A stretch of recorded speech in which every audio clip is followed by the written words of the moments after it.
Hack with Mac channel में आप सभी का स्वागत है। आज हम करने जा रहे हैं डेटा स्ट्रक्चर्स में complexity of algorithm and time space trade off topic. तो हम फर्स्टली इसे रीड करते हैं, इसके बेसिक डेफिनेशंस को रीड करेंगे, देन हम complexity of algorithm and time space को रीड करेंगे। फर्स्टली हम रीड कर रहे हैं इसकी definition. Some algorithms are considers better than the other in problem solving by the given solution. मतलब कुछ ऐसी एल्गोरिदम्स हमारे पास होती हैं जिन्हें हम क्या कर सकते हैं, कंसीडर कर सकते हैं better than the other in a solving a given problem. मतलब एक प्रॉब्लम है मेरे पास, कोई भी क्वेश्चन हो सकता है वो प्रॉब्लम, उसे मैंने सोल्व करना है और मेरे पास क्या है, डिफरेंट टेक्निक्स हैं। तो उन डिफरेंट टेक्निक्स में से मुझे किस टेक्निक को कंसीडर करना है, किसको पिक करना है, जिससे मेरा प्रोग्राम क्या बने, टाइम स्पेस कॉम्प्लेक्सिटी से time complexity and space complexity define करें। In the order to compare the algorithm, अगर हम क्या कर रहे हैं, एल्गोरिदम को कंपेयर कर रहे हैं, we must have the some criteria to measure the efficiency of the algorithm. तो हमारे पास कुछ ना कुछ ऐसे पैरामीटर्स होंगे जिससे हम, ऐसे कुछ क्राइटेरिया होंगे जिससे हम मेजर कर सकें कि कौन सी हमारी वैल्यूज जो हैं इफेक्टिव हैं, एल्गोरिदम कौन सी इफेक्टिव रहेगी उस पर्टिकुलर प्रॉब्लम को सोल्व करने के लिए। हमारे चैनल स्टडी हैक विद महक को लाइक, ज़्यादा से ज़्यादा शेयर एंड सब्सक्राइब करें। अगर आपने सब्सक्राइब कर दिया है तो बाकी सभी डिवाइसेस से भी सब्सक्राइब करा सकते हैं, क्योंकि सब्सक्राइबर्स बहुत ज़रूरी हैं। देन कमेंट करें। There are the two main measures are the efficiency of the many algorithm. मतलब मेरे पास क्या है, यहाँ पर टू मेजर इफिशिएंसी एल्गोरिदम्स के टाइप्स हैं जिससे हम मेजर कर सकते हैं कि कौन सी कॉम्प्लेक्सिटी या कौन सी एल्गोरिदम मेरे लिए क्या है, बेस्ट रहेगी उस पर्टिकुलर प्रॉब्लम को सोल्व करने के लिए। तो फर्स्ट मेजर क्या है मेरे पास, the time needed by the algorithm in the execution, कि किसी भी एल्गोरिदम को एग्जीक्यूशन में कितना टाइम लग रहा है, उससे हम क्या कर सकते हैं, मेजर कर सकते हैं कि which is one is better. The time is measured bye counting the number of the key operations. हम कैसे मेजर कर सकते हैं कि किसी भी एल्गोरिदम को हम मेजर कर रहे हैं, कैसे, किस पैरामीटर्स के नीड पर हम उसे मेजर कर रहे हैं, किस पैरामीटर के बेस पर हम उसे मेजर कर रहे हैं, वो क्या है, की ऑपरेशंस, कि किसी भी एल्गोरिदम में कितने नंबर ऑफ ऑपरेशंस हमें परफॉर्म करने पड़ रहे हैं उस पर्टिकुलर प्रॉब्लम को सोल्व करने के लिए, वो होंगे हमारे लिए की ऑपरेशंस एंड हम उन्हें मेजर करेंगे।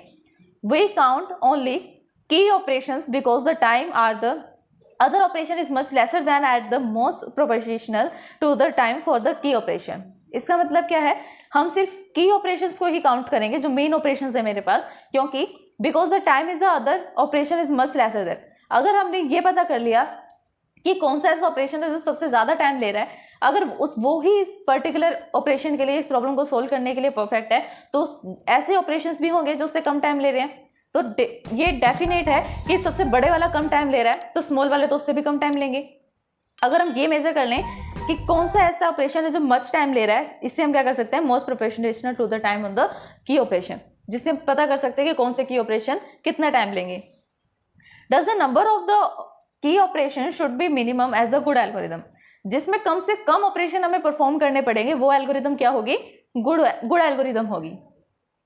नेक्स्ट मेरे पास क्या है, मेजर करने के लिए जो मेथड है, सेकंड मेथड है हमारे पास, the memory space required by the algorithm, कि एल्गोरिदम के थ्रू हम क्या यूज कर रहे हैं, मेमोरी का स्पेस।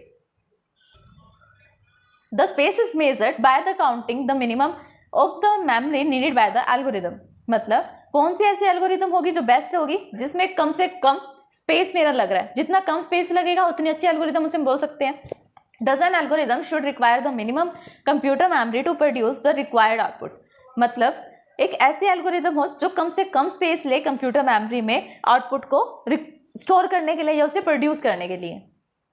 अब हम देखते हैं कि टाइम स्पेस ट्रेड ऑफ क्या होता है। The time space trade-off refers to the choice between the algorithm solution of the data processing problem that allow to decrease the execution time of the algorithm solution by increasing the memory space to store the data and vice versa. अब जो इतना बड़ा paragraph है, इसे अगर हम minimum words में describe करें तो हम इसे कैसे डिस्क्राइब कर सकते हैं, by using the diagram.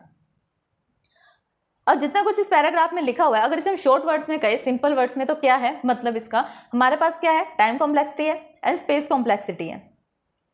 4 combination हमारे पास बन सकते हैं इसके। कौन से कॉम्बिनेशन होंगे, कि अगर टाइम ज़्यादा लग रहा है एंड स्पेस कम लग रहा है, ऐसे भी एल्गोरिदम हो सकती है जो टाइम तो ज़्यादा ले रही है लेकिन कंप्यूटर मेमोरी में स्पेस कम ले रही है। सेकेंड टाइप एल्गो की क्या हो सकती है, कि टाइम तो वो कम ले रही है लेकिन स्पेस ज़्यादा ले रही है कंप्यूटर मेमोरी में। नेक्स्ट टाइप क्या है कि टाइम भी ज़्यादा ले रही है एंड स्पेस भी वो ज़्यादा कंसीडर कर रही है, ऐसी भी एल्गोरिदम हो सकती है। एंड बेस्ट केस में कौन सी एल्गोरिदम हो सकती है कि वो टाइम भी कम ले एंड स्पेस भी कम कंसीडर करे, वो कौन सी एल्गोरिदम होगी? Best case algorithm. Next point है हमारे पास the complexity of the algorithm. किसी भी एल्गोरिदम की कॉम्प्लेक्सिटी क्या होती है? The complexity of an algorithm in a function fn which measures the time and the space used by an algorithm in the terms of the input size n। मतलब कि किसी भी एल्गोरिदम की complexity क्या होगी कि उसके अंदर जो फंक्शंस हैं उसे हम मेजर करेंगे कि वो कितना टाइम ले रही है, कितना स्पेस कंसीडर कर रही है in the terms of input size, कि हमें कितने इनपुट देने पड़ रहे हैं, कितने ऑपरेशंस परफॉर्म करने पड़ रहे हैं उस एल्गोरिदम में। To obtain the complexity of an algorithm by the journal find the following cases. किसी भी एल्गोरिदम की कॉम्प्लेक्सिटी को ऑब्टेन करने के लिए हम क्या करते हैं? जनरल केस में से फाइंड करते हैं। हमारे पास 3 केसेस होते हैं। फर्स्ट केस होता है वर्स्ट केस, सेकंड है एवरेज, थर्ड है मेरे पास best case. First worst case में क्या होता है? The maximum value of the function are the possible inputs. मतलब हमें क्या करना पड़ रहा है? मोस्ट ऑफ द ऑपरेशंस को परफॉर्म करना पड़ रहा है, उस पर्टिकुलर फंक्शन को परफॉर्म करना पड़ रहा है मैनी टाइम्स उस एल्गोरिदम में। एग्जाम्पल के लिए आप क्या ले सकते हो कि किसी भी एरे में, जैसे मैंने सर्च करना है, मेरे पास क्या है? एरे है ए नाम से, इसका साइज मैंने दिया 5, इसके अंदर कितनी डेटा स्टोर होंगी? मतलब 4 डेटा स्टोर होंगी। कौन सी होंगी वो डेटाज? इंटीजर टाइप का एरे तो इंटीजर डेटा स्टोर होगा। 3 है, 2 है, 5 एंड 1। अब मुझे इसमें क्या करना है? 1 को सर्च करना है।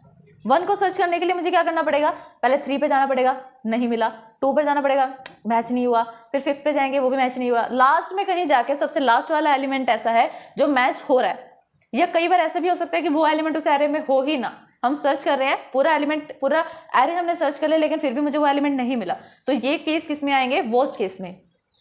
एवरेज केस में क्या आएंगे कि लगभग पास में मिल गया। जैसे कि सेकंड नंबर पे मुझे अगर 2 फाइंड करना है तो 2 मुझे कैसे फाइंड करना पड़ेगा? पहले मैंने 3 पे चेक किया, नहीं मैच नहीं हुआ। नेक्स्ट वाले पे हम 2 पे चेक करेंगे, मैच हो रहा है, ओके मिल गया हमें।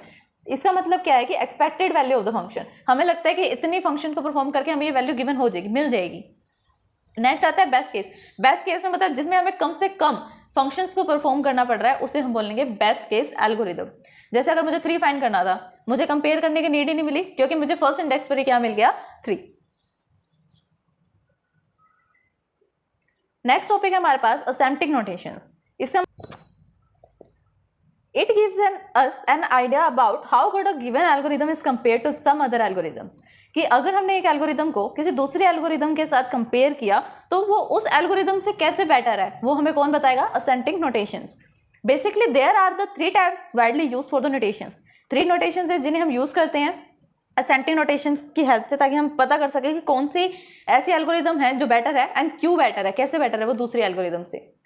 3 नोटेशंस कौन सी है? फर्स्ट है मेरे पास बिग ओ नोटेशन, सेकंड है big omega notation and third है big theta notation. First read करते हैं हम big O notation. Big O notation में क्या होता है? It is used describe an upper bound. किसी भी एल्गोरिदम में फंक्शन का जो अपर बाउंड होगा उसे फाइंड करने के लिए या उसे डिस्क्राइब करने के लिए हम क्या करेंगे? यूज करेंगे बिग ओ नोटेशन का। Mathematically if function describe the running time of an algorithm, अगर हम फंक्शन के थ्रू रनिंग टाइम को डिस्क्राइब करेंगे किसी एल्गोरिदम के, तो हम कैसे डिस्क्राइब कर सकते हैं कि वो 0 से तो बिग हो, मेरा जो फंक्शन है वो 0 से तो बड़ा या इक्वल हो सकता है, और साथ में जो मेरे पास CGN नाम से जो फंक्शन है उसे वो छोटा होना चाहिए या उसकी इक्वल भी हो सकता है। और ये किस कंडीशन में सेटिस्फाई होना चाहिए? फॉर ऑल एन, जितने भी नंबर ऑफ मेरे पास इनपुट्स होंगे उन सब के लिए ये फंक्शन जो है वो ट्रू होना चाहिए। Here n is in the input size. n यहाँ पर क्या है? फंक्शन में इनपुट साइज है। एंड gn क्या है यहाँ पर? Complexity function. n क्या है? इनपुट साइज, एंड gn जो है मेरा क्या है यहाँ पर? Complexity function. अब हम ग्राफ देखते हैं बिग ओ नोटेशन का। इसमें क्या है? अगर हम y एक्सिस के थ्रू आगे की तरफ मूव कर रहे हैं, y एक्सिस में टूवर्ड्स मूव कर रहे हैं y एक्सिस में, देन क्या कर रहे हैं हम? इससे बोलेंगे हम टाइम, कि जैसे जैसे हम y एक्सिस में इंक्रीज हो रहे हैं, पॉजिटिवली आगे बढ़ रहे हैं, वैसे वैसे मेरा टाइम भी क्या हो रहा है? इंक्रीज हो रहा है। देन अगर हम x एक्सिस की बात करें तो यहाँ पर मेरे कौन सी वैल्यू इंक्रीज हो रही है? n की। यहाँ पर जो ये ग्रीन लाइन से ग्राफ बना हुआ है, लाइन बनी हुई है कर्व, वो कौन सा फंक्शन है मेरे पास? fn फंक्शन है। एंड ब्लू कलर से जो लाइन है वो है मेरे CGN function. F N function तो है एल्गोरिदम का फंक्शन एंड सीजीएन फंक्शन कौन सा है यहाँ पर, कॉम्प्लेक्सिटी फंक्शन। जहां पर मेरा CGN function and F function meet कर रहा है इस पर्टिकुलर पॉइंट पर, इसे हम क्या बोलेंगे, एन एन की डिग्री बोलेंगे, नंबर ऑफ एन की डिग्री। नेक्स्ट है मेरे पास big omega notation. Big omega notation में क्या होता है, just like the big O notation upper bound, मतलब इसका क्या मतलब है कि just like the big O notation provide an asymptotic upper bound and theta omega notation provide an the lower bound. मतलब जो मेरा ओमेगा नोटेशन होगा वो क्या करेगा, मुझे लोअर बाउंड बताएगा, big O notation upper bound बताएगा एंड जो मेरे पास ओमेगा नोटेशन है वो क्या बताएगा, लोअर बाउंड बताएगा। इसके लिए फंक्शन कौन सा है मेरे पास, कि जो सीजीएन नाम से मेरे पास फंक्शन है कॉम्प्लेक्सिटी फंक्शन, वो क्या होना चाहिए, ग्रेटर होना चाहिए 0 से एंड लेस होना चाहिए मेरी एल्गोरिदम के फंक्शन से। किसके लिए, for all number of n, जितने भी मेरे पास एन की टर्म्स होगी उन सब के लिए। It is used to give the lower bound on the function, किसी भी फंक्शन का लोअर बाउंड निकालने के लिए ओमेगा फंक्शन में हम किसी भी फंक्शन का लोअर बाउंड निकालते हैं तो उसके लिए हम क्या करेंगे, लोअर बाउंड ओमेगा फंक्शन का यूज करेंगे। If a function is omega and square is automatically n as well as since it satisfy the above equation.